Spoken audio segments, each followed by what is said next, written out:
सतगुरु जोगी पीर धाम से समझेंगे कि जब भगवान एक है, अल्लाह ताला खुदा गॉड वाहिगुरु यहोवा, तो हिंदू मुस्लिम सिख ईसाई आपस में लड़े रहते हैं, जहाँ एक दूसरे को कि ये धर्म ज़्यादा बड़ा है, ज़्यादा ऊंचा है, ज़्यादा शक्तिशाली है, ज़्यादा ऐसा है। इसी चीज़ों में क्यों फंसे रहते हैं? क्योंकि भगवान ने सृष्टि बनाने को से पहले वेद बनाया था, और वेद में भगवान ने बताया कि भाई जो आत्मा, परमात्मा और माया, इन तीन चीज़ों का ज्ञान ले लेगा और श्रोत्रिय ब्रह्मनिष्ठ गुरु से शिक्षा दीक्षा प्राप्त करेगा, सिर्फ उसका ही कल्याण होगा। और ये संसार मैंने सिर्फ उपयोग के लिए बनाया, रोटी कपड़ा मकान के लिए, ताकि ये शरीर जिंदा रहे और आत्मा अपने परमात्मा को पा जाए जब इसको मानव शरीर मिले।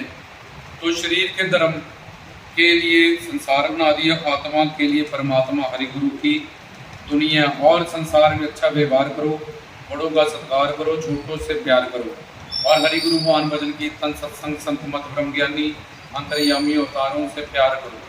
तो ये रूल था सृष्टि बनाने से पहले कि अगर इंसान तुझे सुख चाहिए तो इस तरह से चलना। और उस वेद में ईश्वर ने बताया कि मेरे दो रूप हैं भगवान ने। फिर वेद से ही आगे शास्त्र बने, पुराण बने, स्मृति बनी है, उपनिषद बने, और फिर आगे आगे और ग्रंथ बनते रहे। क्योंकि ग्रंथों को पढ़ने वाले, समझने वाले 3 गुण और 4 दोष के अधीन थे, रज तम सत और ब्रह्म प्रमाद विप्रलिप्सा करना पढ़ो। इसलिए अलग अलग उनमें जिसके सात्विक गुण था उसने सात्विक कथा की, जिसमें तामस गुण था उसने तामस कथा की, जिसमें राजस गुण था उसने राजसी कथा की। तो वो जब बिगड़ने लगे धर्म, तो भगवान ने फिर उसी हिसाब से अवतार धारण करके उसको ठीक करने के लिए कि अब जो इंसान ने बिगाड़ा तो उसी तरह से भगवान ने भी अवतार हासिल किए। लेकिन भगवान ने वेदों शास्त्रों में बताया कि मेरे 2 रूप हैं, एक निर्गुण निराकार निर्विशेष और दूसरा सगुण साकार सविशेष। कि मैं निर्गुण निराकार भी हूँ, निर्विशेष भी हूँ और सगुण साकार भी हूँ। अब निर्गुण निराकार निर्विशेष रूप में भगवान को हम ज्योत मानते हैं कि भगवान एक ज्योत है, परमधाम में या सचखंड में, सतलोक में वो विराजमान है। वो अपने आप से आनंदित और सच्चिदानंद स्वरूप है। और दूसरा भगवान दूसरे रूप में हम उसको सगुण साकार सविशेष, जैसे पानी, भाप और बर्फ एक ही चीज़ है, लेकिन पानी जम गया बर्फ होगी, पानी को उबाल दिया तो भाप होगी, लेकिन तीनों वो पानी है। ऐसे ही परमात्मा जो कि निर्गुण निराकार निर्विशेष रूप में एक ज्योत है, वो ही ब्रह्म पिता परमात्मा दूसरे रूप में उसको नारायण कहते हैं, जहाँ माँ विष्णु कहते हैं, और तीसरे रूप में उनको भगवान कहते हैं, भगवत रूप कहते हैं। अब 3 भगवान नहीं है, भगवान एक है। तो ये परमात्मा नारायण का स्वरूप बैकुंठ धाम का महाविष्णु का ये भी साकार हो गया, और भगवत रूप में रामकृष्ण जी आते हैं, ये भी साकार हो गया। और पहला रूप निर्गुण निराकार का, जिसमें भगवान को एक ज्योत है भगवान और सच्चिदानंद स्वरूप है। ये सारी सृष्टि की रचना करके सर्वव्यापक होके उसकी रक्षा करने वाला, ये उसका पहला रूप है। तो अब मानने वाले कुछ भगवान कहते हैं मैं साकार और भी हूँ और निराकार भी हूँ, लेकिन मानने वाले कुछ मानते हैं कि भगवान सिर्फ साकार ही होता है। इसलिए वो साकार परमात्मा विष्णु स्वरूप, नारायण स्वरूप या रामकृष्ण स्वरूप या ईश्वर स्वरूप, ब्रह्मा विष्णु शंकर स्वरूप उनको ध्याते हैं और मानते हैं।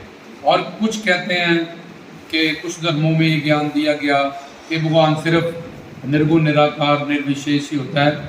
अब ये निर्गुण क्या होता है? जो रज तम सत गुण से जो परे है, और निराकार जिसका कोई आकार नहीं है, और निर्विशेष जिसमें मन बुद्धि इंद्रियां कोई विशेषता नहीं है। ये भगवान का जो स्वरूप, जिसको सच्चिदानंद स्वरूप कहते हैं, तो ये भगवान का निर्गुण निराकार निर्विशेष स्वरूप है।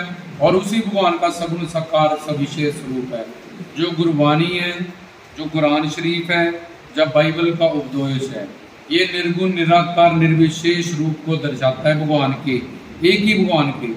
और जो सनातन है, जिसकी आदि अंत नहीं है, वो भगवान के सगुण साकार सविशेष रूप को दर्शाता है। अगर हम कहेंगे कि भगवान साकार नहीं है, तो ये सारी सृष्टि साकार भगवान ने बनाई है। जो हमें साकार कर सकता है ये 5 तत्वों को साकार बना सकता है। खंबे से नरसिंह बन के आ सकता है। अभी कलगी अवतार एक और कौन है, तो भगवान उस साकार रूप में ही अवतार लेता है और साकार रूप खंबे से निकल के नरसिंह का अवतार धारण किया और दिखाया कि मैं साकार भी हूँ। और अभी भी एक कलगी अवतार कलयुग में अंत में होगा, वो भी साकार रूप नीले घोड़े में होगा। ये भी जो ज्ञानी लोग हैं या सत्संगी लोग हैं वो समझते हैं। तो ये भगवान के साकार रूप के अवतार है, क्योंकि भगवान ने सृष्टि को साकार बनाया, हमें साकार बनाया। तो जो हमें साकार, इस सृष्टि को 5 महाभूतों को साकार करके इस खंडों ब्रह्मंडों की, चांद तारे सूरज इन सब की रचना कर सकता है, तो क्या वो खुद को साकार नहीं कर सकता? लेकिन कुछ लोग और कुछ धर्म ग्रंथ पंथ जब अपनी मानव बुद्धि से हम बिगाड़ देते हैं, तो भगवान उनको सही करने के लिए फिर अवतरित होते हैं अलग अलग रूपों में, गुरुओं, पीरों, संतों, फकीरों के या अवतारों के रूप में, उन धर्म को, सब ज्ञान को सही करने के लिए, धर्म की स्थापना करने के लिए। तो इसलिए कुछ लोग तो वेद शास्त्र पढ़ के या जान के समझ के, क्योंकि उन्होंने अपनी बुद्धि से समझे हैं, उन्होंने किसी सिद्ध संत से, अवतारी गुरु से ज्ञान प्राप्त नहीं किया। कह लो गीता का, रामायण का, कुरान का, गुरबानी का, या जो भी परमात्मा की राह पे चलाने वाले हम सब पवित्र ग्रंथ हैं उनका, इसलिए उन्होंने अपने अपने गुण जो था उसके हिसाब से कथा लगा ली। तो उन्होंने, किसी ने घोषित कर दिया कि भगवान साकार ही है, तो किसी ने मान लिया कि भगवान निराकार ही है। तो इसलिए बहस आपस में छिड़ गई है।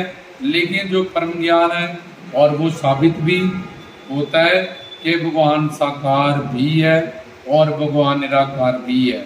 और बी की जगह ये ही लगा दिया, इसलिए हिंदू, मुस्लिम, सिख, ईसाई सोचते हैं कि शायद हमारे राम बड़े हैं, या हमारे वाहिगुरु बड़े हैं, या हमारे अल्लाह बड़े हैं, या हमारे यहोवा बड़े हैं। लेकिन एक ही परमात्मा के 2 रूप हैं, सगुण साकार सविशेष, निर्गुण निराकार निर्विशेष। जो बाइबल है, गुरबानी है और कुरान शरीफ है, ये भगवान के निर्गुण निराकार निर्विशेष रूप पे आधारित हैं सारे ग्रंथ। और ईश्वरवादी, अनीश्वरवादी 2 तरह के ग्रंथ होते हैं। एक में भगवान को, जैसे मैं अभी बता रहा हूँ, कि ईश्वर स्वरूप माना जाता है, कि जैसे भगवान नारायण स्वरूप है, जब भगवान स्वरूप है, या आगे उनके अंश ईश्वर स्वरूप है, ब्रह्मा। और एक में अनीश्वरवादी के भगवान एक ज्योत है और सच्चिदानंद स्वरूप है। तो इसलिए ही और भी का फर्क लगने से, क्योंकि भगवान के जो वेद हैं उसमें जो श्लोक हैं वो भगवान में को कहीं निराकार बताया गया, कहीं साकार बताया गया। तो वो अपौरुषी है। भगवान ने सृष्टि करने से पहले वेदों को प्रकट किया था। वो किसी ने, किसी अवतार ने, किसी संत ने या किसी और ने तैयार नहीं किए, वो ऑटोमेटिकली ईश्वर ने प्रकट किए थे, ताकि सही सही ज्ञान परम संतों से, गुरुजनों से। अब देखो, अगर तुम्हें कुरान पढ़ना है तो ला इलाहा इल्लल्लाह मुहम्मद रसूलुल्लाह के रसूल के माध्यम से पढ़ो। बाइबल पढ़नी है तो मैसेंजर मसीह के माध्यम से पढ़ो।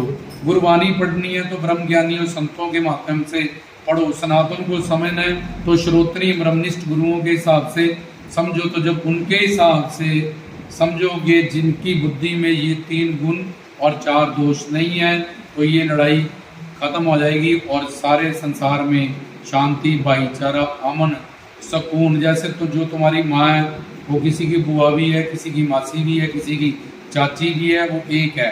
सोने में अलग अलग आभूषण बनते हैं, लेकिन सोना उसको भी आभूषण कहते हैं। मिट्टी से घड़ा बना लो, सिराई बना लो, कप बना लो मिट्टी के, तो मैं आज कितने सारे बर्तन, लेकिन तोड़ोगे सबको तो फिर मिट्टी ही है, वो मिट्टी में ही रलेगी। ऐसे ही चीनी के खिलौने अलग अलग हम बनाते हैं दिवाली पे, मोर बना लिया, गुड्डी बना ली, कुछ बना लिया, लेकिन सब में चीनी होती है। ऐसे ही जो पूर्ण गुरु के साथ जुड़ते हैं, जब संत ब्रह्म ज्ञान के साथ जुड़ते हैं और अच्छा सच्चा पक्का ज्ञान प्राप्त करते हैं, वो इस बात को समझ लेते हैं। वो धर्मों की, जात पात, वर्णों की, उच्च नीच की, कट्टरता, इन सब चीज़ों से बाहर आते हुए आत्मा और परमात्मा की बात ही अपने सदगुरु से सुनते हैं और ज्ञान प्राप्त करते हैं और अपने जीवन को सफल कर जाते हैं। बाकी लोग इन सब चीज़ों में फंसे रहते हैं। हिंदू मुस्लिम सिख ईसाई हम सारे हैं भाई भाई, आपस में शांति भाईचारा अमन सुकून से हमें चलना चाहिए। जैसे माँ बाप चाहते हैं हमारे सारे बच्चे आपस में इकट्ठे बैठें, खाना खाएं, एक दूसरे से प्यार करें, एक दूसरे पे जान निशावर करें, आपस में प्रेम रखें। ऐसे अल्लाह गॉड वाहिगुरु यहोवा वो तब हम पे कृपा करते हैं जब हम आपसी शांति भाईचारा अमन सुकून प्रेम इसकी भाषा से सब ग्रंथों का पंथों का सत्कार करते हैं और उनमें छुपे हुए जो दिव्य ज्ञान है गुप्त ज्ञान है उनको संतों के ब्रह्मज्ञानियों के और पूर्व गुरुओं के माध्यम से समझते हैं, तब हम पे कृपा होती है। तो ये है वो कारण। जय